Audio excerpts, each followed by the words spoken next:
இப்ப நம்ம பார்க்க போறது முதல் ராசி மேஷ ராசி. மேஷ ராசி நேயர்களுக்கு இந்த தமிழ் புத்தாண்டு எப்படி இருக்கு? ரொம்ப ஆவலா மெயினா நீங்க சொன்னது கடனுக்கும், பொருளாதாரத்துக்கும் நெறைய பேர் கஷ்டப்பட்டுருப்பாங்க.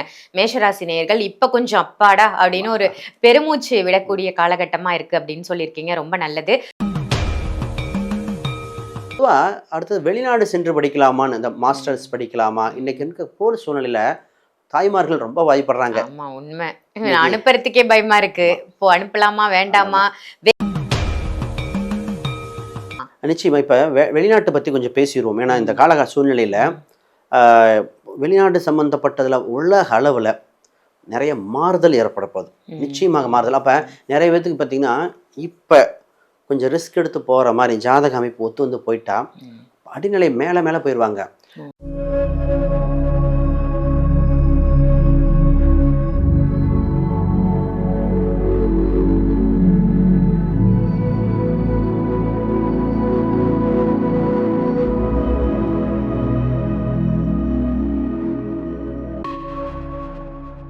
ஆன்மீக பரிகார நேர்கள் அனைவருக்கும் அன்பான வணக்கங்கள். இன்னைக்கு நம்ம யாரை சந்திக்க வந்திருக்கோம் அப்படின்னு பாத்தீங்கன்னா, அஸ்ட்ராலஜர், நியூமராலஜிஸ்ட் அப்படின்னு சொல்லலாம். அதே மாதிரி சோழி பிரசன்னம் பார்க்கக்கூடியவர். இந்த காலகட்டத்துல சோழி பிரசன்னம் பார்க்கறதுன்றது ரொம்ப கம்மியா தான் இருக்கு. நம்ம தமிழ்நாட்டுல சோழி பிரசன்னம் பார்க்கக்கூடியவர் வேற யாருமே இல்லை, நம்மளுடைய ஸ்ரீ சுபம் விஜயகுமார் சாரை தான் சந்திக்க வந்திருக்கோம். இன்னைக்கு ரொம்ப அருமையான விஷயத்தை பத்தி தெரிஞ்சுக்க போறோம். தமிழ் புத்தாண்டு எப்படி இருக்கு அப்படிங்கறத தான் ஒவ்வொரு ராசிக்கும் தனித்தனியா பார்க்க போறோம். சாரை சந்திச்சிடலாம். வணக்கம் சார். வணக்கம் மேடம். எப்படி இருக்கீங்க? நல்லா இருக்கேன். ரொம்ப சிறப்பு. சார், இன்னைக்கு நீங்க தமிழ் புத்தாண்டு பலாபலன்கள் எப்படி இருக்கு அப்படின்றத மக்களுக்காக சொல்லணும். நிறைய நல்ல பதிவுகள் நம்ம சேனல்ல நீங்க தொடர்ந்து கொடுத்துட்டு வரீங்க. ரொம்ப ஆவலா மக்கள் எதிர்பார்த்துட்டு இருக்காங்க. இந்த வருஷம் தமிழ் நியூ இயர் எப்படி எல்லாருக்கும் பிறக்க போகுது, எல்லா ராசிகளுக்கும் எப்படி இருக்கு, தமிழ் புத்தாண்டு எப்படி இருக்குன்றத சொல்லுங்க சார். நிச்சயமா. இந்த வருடத்துல பராபவ வருடம், இந்த தமிழ் புத்தாண்டு ஏப்ரல் 14 ஆரம்பிக்கின்றன. ரிஷப லக்னத்தில் ஆரம்பிக்கிறது. ரிஷப லக்னம்னா நம்ம இந்தியாவோட லக்னம் ரிஷபம் தான். அப்போ இந்தியா அம்சத்துக்கு நல்லபடியாக வருது. இந்த நேரத்தில் 2 முக்கிய நிகழ்வுகள் ரிஷப லக்னத்தை ஆரம்பிக்கிறது. நவாம்சத்தில் பார்த்திங்கன்னா சிம்மத்தில் வருது. இது 2 குரு பயிற்சிகள் நடக்கின்றன. ஒன்று குரு பயிற்சி. ஏன்னா நம்ம குரு பயிற்சி ரொம்ப ரொம்ப இந்த வருஷம் முக்கியம். ஏன்னா நகை ரேட்டு எந்த அளவுக்கு போச்சு, போன சேனல்லே சொல்லியிருந்தோம், நகை ரேட்டு குறையும் சொல்லியிருந்தீங்க. ஆமா, இப்போ குறைஞ்சிருக்கு பார்த்தீங்களா, இன்னும் குறைய கொஞ்சம் வாய்ப்பு இருக்கு. நல்லா குறையணும். நகை விற்கிற விலைக்கு பொண்ணுக்கெல்லாம் கல்யாணம் பண்ண முடியுமான்னு இருக்கு. பொண்ணு இல்லை, இப்போ எல்லாத்துக்குமே நகை குறைஞ்சா இருந்தால் நல்லா இருக்கும். இப்போ குறைய வாய்ப்பு இன்னும் கொஞ்சம் இருக்கு. அப்போ அதை தாண்டி இந்த வருஷம் செவ்வாய்க்கிழமை ஆரம்பிக்கின்றன. இந்த நாளில் அப்புறம் ராகு கேது பயிற்சியும் உண்டு. இது முக்கியமாக ஏன் இவ்வளோ முக்கியம் பார்க்கணும்னா, உலக அளவில் பனைமரத்துக்கு தேல் கொட்டினா தென்னைமரத்துக்கு நெறி கட்டுங்கிற மாதிரி அங்கே பிரச்சனையாக இருந்து நம்ம வீட்டில் சிலிண்டர் வரல. ஆனால் இந்த பயிற்சி வந்தவுடனே உலக அளவில் ஒரு அமைதி திரும்பும் சூழ்நிலைகள், நம்ம மக்கள் சமானிய மக்கள் சமமாக நடக்கக்கூடிய அம்சம். இப்போ உலக அளவில் இந்த மாற்றம் நடக்குன்னா ஒவ்வொரு ராசிக்கும் இது நடக்கக்கூடிய அம்சம் வந்தாச்சு. அதனால் நம்ம இண்டிவிஜுவல் ராசிக்கு மிகப்பெரிய முக்கியமான வருடமாக இருக்குது. வாழ்க்கையில் திருப்புமுனை ஏற்படுத்தும் வருடம் இந்த நேரத்தில்.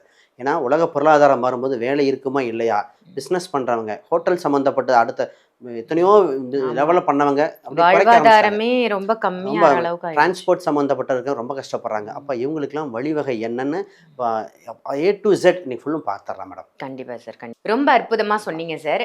இப்போ நம்ம பார்க்க போகிறது முதல் ராசி மேஷ ராசி. மேஷ ராசி நேயர்களுக்கு இந்த தமிழ் புத்தாண்டு எப்படி இருக்கு? ரொம்ப ஆவலா எல்லாரும் வெயிட் பண்ணிட்டு இருக்காங்க. எப்படி இருக்குன்னு சொல்லுங்க சார். நிச்சயமா. மேசராசி அன்பர்கள் இந்த வருடம் மேன்மை பெறும் வருடங்களாக அமைய வாய்ப்புகள் அதிகம். இவங்களுக்கு எப்போ தான் குரு பயிற்சி வரும்னு காத்துட்டு இருந்த ராசியில் இந்த ராசி. ஏன்னா 7.5 சனி ஆரம்பித்ததுலேருந்து இவங்களுக்கு நடந்த விஷயங்கள், அதாவது பட்டியல் போட்டால் தீயவை பட்டியல் அதிகமாக இருக்கிற மாதிரி இருந்தது. ஆனால் 4ஆம் இடத்தில் குரு உச்சம் பெற்று பாக்கியாதிபதி வலுப்பெறும் காலகட்டத்தில் நல்ல விஷயங்கள் நடக்கக்கூடியது. குடும்பத்தில் நல்ல நிகழ்வுகள் நடக்கின்றன. குறிப்பாக இவங்களுக்கு வேலையில் மாறுதல், நிறைய பேர்த்துக்கு வேலை மாறுதல்.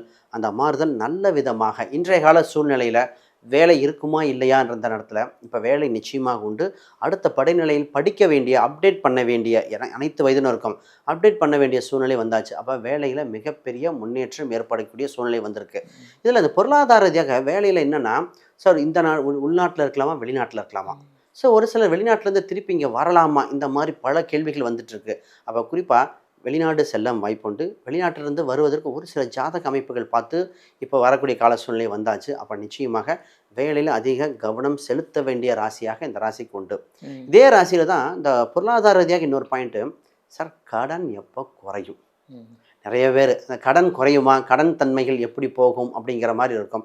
ஏன்னா கடன்கிறது இப்போ ஒரு நோயாக மாறிட்டு இருக்கிற மாதிரி. சார் உண்மை. நிறைய பேர்த்துக்கு பார்த்தீங்கன்னா கடன், அதாவது சம்பாதிக்கிறத கடன் கட்டுறோம். அப்போ அந்த மாதிரி இப்போ இவங்களுக்கு என்னென்னா 4ஆம் இடத்தில் ஒரு உச்சம் பெறும் காலகட்டத்தில் திடீர் அதிர்ஷ்டங்கள், 8ஆம் இடத்துல நமக்கு திடீர் அதிர்ஷ்டம், திடீர் வாய்ப்புகள் பிறக்கிறனால கடனை படிப்படியாக குறைக்க வாய்ப்பு வந்தாச்சு. செல்வ கடாச்சம் அதிகரிக்கிற வாய்ப்புகள் வந்தனால பொருளாதாரத்தில் தன்னிறைவு அடைகிற வாய்ப்பு. இப்போ ஒரு பிஸ்னஸ் மட்டும் பார்த்துருவோம். பிஸ்னஸ் ரீதியாக இந்த ராசிகள் பார்த்திங்கன்னா நிறைய பேர் 10ஆம் இடத்தில் முழு சுபராக குரு பார்வை வந்தனால குரு பார்க்க கோடி நன்மையாக.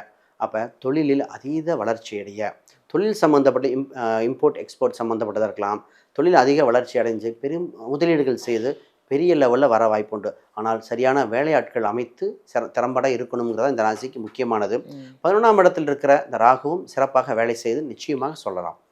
மெயினாக நீங்கள் சொன்னது வந்து கடனுக்கும் பொருளாதாரத்துக்கும் நிறைய பேர் கஷ்டப்பட்டு இருப்பாங்க மேஷராசி நேயர்கள். இப்போ கொஞ்சம் அப்பாடா அப்படின்னு ஒரு பெருமூச்சு விடக்கூடிய காலகட்டமாக இருக்குது அப்படின்னு சொல்லியிருக்கீங்க. ரொம்ப நல்லது.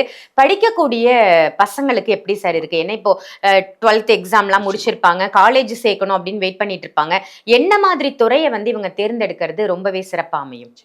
நிச்சயமாக இந்த நேரத்தில் இப்போ அத்தியாவசிய கேள்விகள். மேசராசிக்கு பொதுவாகவே பார்த்திங்கன்னா இடம், டெக்னிக்கல் சம்மந்தப்பட்ட டீட்டெயில், ஒரு க்ரியேட்டிவிட்டி இருக்கிற ஃபீல்டு தான் ரொம்ப நம்பிக்கையாக இருக்குது. மெடிசன் சம்மந்தப்பட்டது இங்கே அஸ்வினின்னு ஒரு நட்சத்திரம் இருக்குது. இந்த மேசராசியில் அஸ்வினி, பரணி, இதில் கிருத்திகை 3 நட்சத்திரம் இருக்குது. இப்போ அஸ்வினி சம்மந்தப்பட்டவங்களும் அந்த இடத்துல மெடிசன், மெடிக்கல் அது மாதிரி எடுக்கணும், இல்லை எலக்ட்ரிக்கல் ஒயரிங் சம்மந்தப்பட்டதாக வருது. இதே இது பரணி சம்மந்தப்பட்டதுனா கம்ப்யூட்டர் சம்மந்தப்பட்டது, பியூட்டிஷியன் சம்மந்தப்பட்டது இந்த மாதிரி வருகிறது. கிருத்திகை சம்மந்தப்பட்ட டாக்டர் இருக்கலாம், அட்மினிஸ்ட்ரேஷன், இந்த மாதிரி 3 நட்சத்திர அம்சம் மாறுது. இப்போ இந்த ராசி எல்லாருமே பொதுவாக கம்ப்யூட்டர் சயின்ஸ்னு போகிறாங்க, அது தவறில்லை இன்றைய வாழ்வாதார ரீதியாக. ஆனால் அவங்களுக்குன்னு ஒரு ஆத்மார்த்தமாக ஒரு அதில் ஒரு மெக்கானிக்கல் சம்மந்தப்பட்டது, அப்படி கம்ப்யூட்டர் சயின்ஸ் எடுத்தால் சைபர் செக்யூரிட்டி இருக்குது. இந்த ராசிக்கு சைபர் செக்யூரிட்டி எடுக்கலாம். அதிலே சாஃப்ட்வேர் டெஸ்டிங் சம்மந்தப்பட்டது, இதில் ஆர்டிஃபிஷியல் இன்டெலிஜென்ட்லேயே ஒரு மிஷின் லேர்னிங் டெக்னிக் இந்த மாதிரி போனீங்கன்னா செவ்வாய்ங்கிறது மிஷினரிஸ். அப்போ அந்த இதை இப்படி இம்ப்ளிமெண்ட் பண்ணணும். ஒவ்வொரு ஜாதகத்தில் சந்திரன் வச்சு சொல்கிற மாதிரி லக்னம் தசாபுத்தி வச்சு பார்க்கும்போது இவங்களுக்கு இந்த தொழில் தான் அமையும் சொல்லிடுறான். எப்பவுமே படிப்பு வேறையாக இருக்குது, தொழில் வேறையாக இருக்குது. ஆனால் இந்த வருஷம் ஹையஸ்ட் நிறைய பேர் கேம்பஸ் இன்டர்வியூவில் செலக்ட் ஆகுறது இந்த ராசி தான். இப்போ என்ட்ரி பற்றி பார்த்தோம். இதே காலேஜ் படிக்கிற மாணவர்கள் பார்த்திங்கன்னா இன்டர்ன்ஷிப் கிடைக்குமா, பிராண்டடான இதில் கிடைக்கும். அப்போ நிறைய பேர் என்ன பண்ணுவாங்கன்னா ஒரு புது இடத்துக்கு போயிட்டு ஒரு கம்பெனியில் அப்ரோச் பண்ண, இந்த ராசிக்கு சொல்கிற பலனே தான். அப்ளை பண்ணுறதுன்னு பண்ணிட்டீங்க, ஒரு இடமாற்றம் நடந்து பெரிய பெரிய இடத்துக்கு. நான் ஒருத்தருக்கு சொன்னேன், சார் இந்த மாதிரி டாட்டா சம்மந்தப்பட்ட இன்ஸ்டியூட் சம்மந்தப்பட்ட அதெல்லாம் அப்ளை பண்ணுங்கள், நிச்சயமாக கிடைக்கும். அப்போ பிராண்டடான இன்ஸ்டியூட்லேயே உங்களுக்கு கிடைக்கக்கூடிய அம்சம் உண்டு. தைரியமாக கொஞ்சம் பயணங்கள் மட்டும் இருக்கும். மாணவர்களுக்கு இந்த டைம் கோல்டன் டைம்.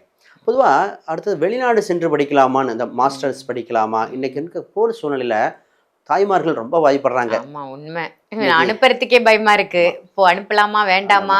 வேலைக்கு கூட சார் இப்ப வெளிநாடு வேலைக்கு போனோம் அப்படின்னு வெயிட் பண்ணிட்டு இருப்பாங்க, அவங்களுக்கு கூட ஒரு விதமான பயம் இருக்கு, போலாமா? நிச்சயமா. இப்ப வெளிநாட்டை பத்தி கொஞ்சம் பேசிடுவோம். ஏன்னா இந்த கால சூழ்நிலையில வெளிநாடு சம்பந்தப்பட்டதுல உலக அளவுல நிறைய மாறுதல் ஏற்பட போகுது. நிச்சயமாக மாறுதல். அப்ப நிறைய பேருக்கு பார்த்தீங்கன்னா இப்ப கொஞ்சம் ரிஸ்க் எடுத்து போற மாதிரி ஜாதக அமைப்பு ஒத்து வந்து போயிட்டா அடிநிலை மேலே மேலே போயிடுவாங்க. அந்த மேசராசிக்கார ஒரு நண்பர்களுக்கு என்னென்னா, அவர் கத்தாரில் இருக்கார், இப்போ அங்கே தான் கொண்டு வந்தது.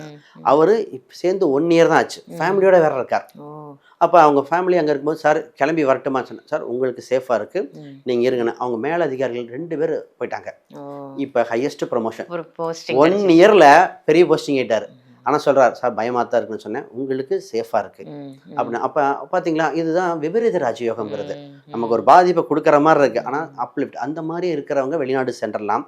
அப்போ ஒரு சிலர் பார்த்தீங்கன்னா இப்போ நிறைய பேர் ஆஸ்திரேலியா என்கிட்ட கேட்குறது, ஆஸ்திரேலியா, இங்கிலாந்து, நியூசிலாந்து இந்த மாதிரிலாம் நிறைய பேர் கேட்குறாங்க. நிறைய வாய்ப்புகள் இருக்குது. அப்போ வெளிநாட்டு யோகங்கள் நிச்சயமாக உண்டு. அதற்காக இந்த போருக்கும் அதற்கும் பயப்பட வேண்டாத ராசி இந்த ராசி. ஓகே. என்ன நிறைய ஃப்ளைட்ஸ்லாம் வந்து ஸ்டாப் பண்ணிட்டாங்க, இப்போ எனக்கு அங்கே போகிறதுக்கே பயமாக இருக்கு. ஏன்னா அங்கே உள்ளவங்களே திரும்பி இங்கே வந்துடலாமான்னு யோசிக்கக்கூடிய ஒரு சூழலில் இவங்க போகலாமான்னு போகலாம் அப்படின்னு நீங்கள் ரொம்ப தைரியமாக சொல்லியிருக்கீங்க.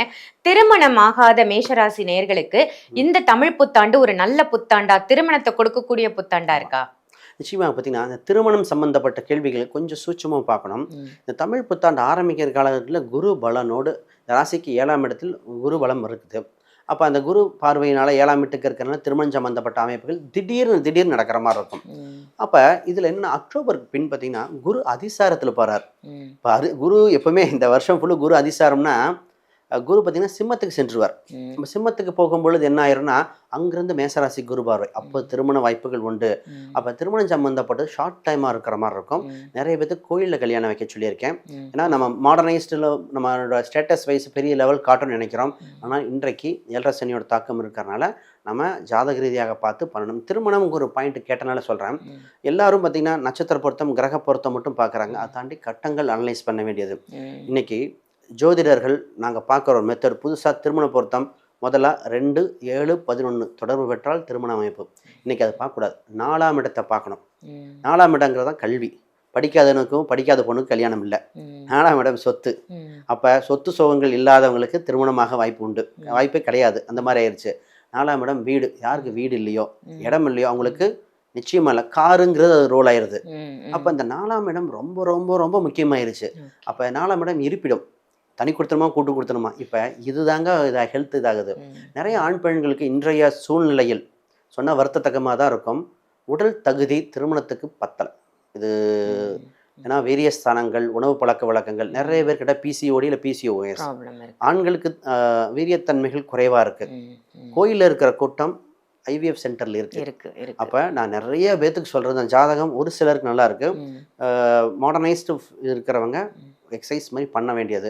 இன்னைக்கு இதுவும் பார்க்க வேண்டிய சூழ்நிலைகள். இப்போ ஒருத்தருக்கு அதிக உணர்வு இருக்குதுன்னா வருகின்ற கணவருக்கு அதே மாதிரி இருக்கா, இல்லை 2 பேத்துக்கு ஒரே மாதிரி இருந்துட்டா கூட தப்பு இல்லை. ஏற்றத்தாழ்வுகள் இருக்கும்போது பாதிக்காது.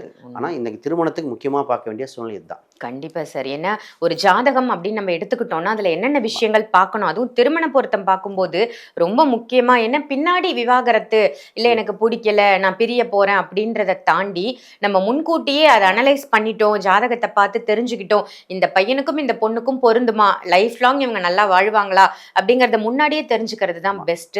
கண்டிப்பா இந்த தமிழ் புத்தாண்டு மேஷ ராசிக்கு ரொம்ப அருமையா இருக்குன்னு சொல்லியிருக்கீங்க.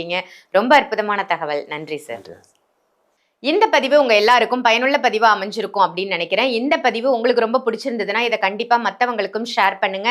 மறக்காம ஆன்மீக பரிகாரம் இந்த சேனலை சப்ஸ்கிரைப் பண்ணிக்கோங்க. அதே மாதிரி சார் கிட்ட நீங்க அப்பாயின்மெண்ட் வாங்கணும், ஜாதக ரீதியா ஜோதிட ரீதியா சாரை நீங்க சந்திக்கணும், இல்ல சோழி பிரசன்னம் மூலமா எனக்கு ஜாதகமே இல்லை சோழி பிரசன்னம் பார்த்து என்னுடைய விதிகள் எப்படி இருக்கு, என்னுடைய மாற்றங்கள் என் லைஃப்ல என்னென்னலாம் நடக்கும் அப்படிங்கறது தெரிஞ்சுக்கணும் அப்படின்னு நினைச்சீங்கன்னா வீடியோல தெரியிற நம்பருக்கு கால் பண்ணி அப்பாயின்மெண்ட் வாங்கி நீங்க சாரை சந்திக்கலாம். ஆன்லைன் கன்சல்டேஷனும் இருக்கு, அதையும் பயன்படுத்திக்கோங்க. இதே மாதிரி வேற ஒரு நல்ல நிகழ்ச்சியில உங்க எல்லாரையும் சந்திக்கின்றேன். நன்றி, வணக்கம்.